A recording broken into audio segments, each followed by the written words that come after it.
Hello, good morning everyone. Andito na naman kami sa aming garden. Mini garden. Kasama yung aming mini makulit. At saka mini sampayan. Yan na.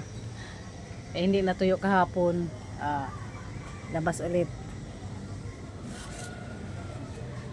Maya maya yan, mga ilang oras lang kaya maganda yung panahon. Ayan no, sky blue.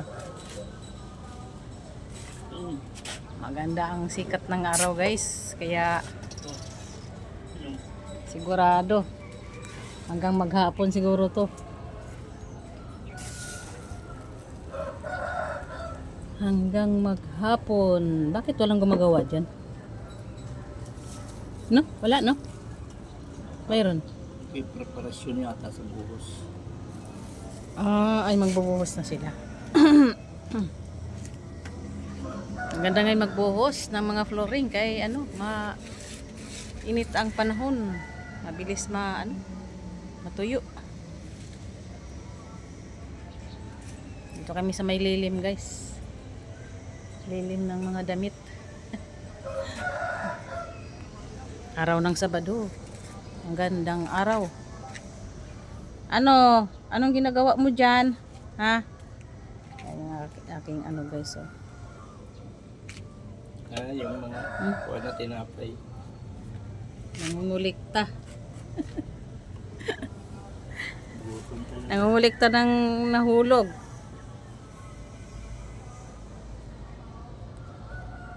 Gutom na. Maya na. Almusal lang yun.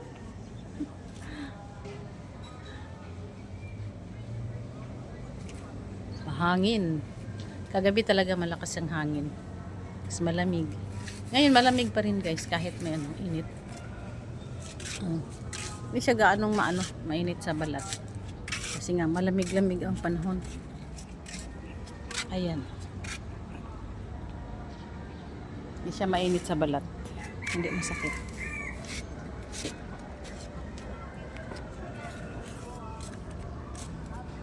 Yung aking tuba-tuba, ayan na. Nagtampo na siya guys, oh. Hindi na nagdahon. Pinutol kasi yung mga niya, mga sanga-sanga.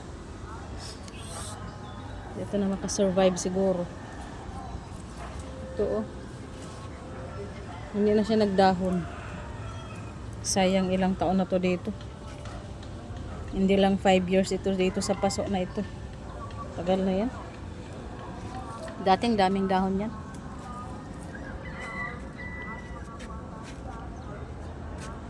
Yan eh. Pang sa lamig. Ayan. Transfer ng asawa ko itong Yan, kinat-ngat niyan. Ay, huwag. Kinat-ngat yung isang kuha na yan. Ay. Yan na nga, pala, Inangat-ngat mo yung, huwag. Ay. Inangat-ngat mo ito. Makulit naman to. Ayan, sinira mo yung dahon. Makulit tong alaga ko na to Thank you guys for watching. Itong rin. Dalandan. Ito noon. Malago ngayon, na siya. Kapag pinuputol ang sanga, hindi siya hindi mo usbong dahil nasa paso siya. Nasa paso lang siya, hindi siya muusbong pag pinuputol ang mga sanga. Yan dati-dati ang lalaki ng mga dahon yan, guys. Babango. Guys, thank you guys for watching.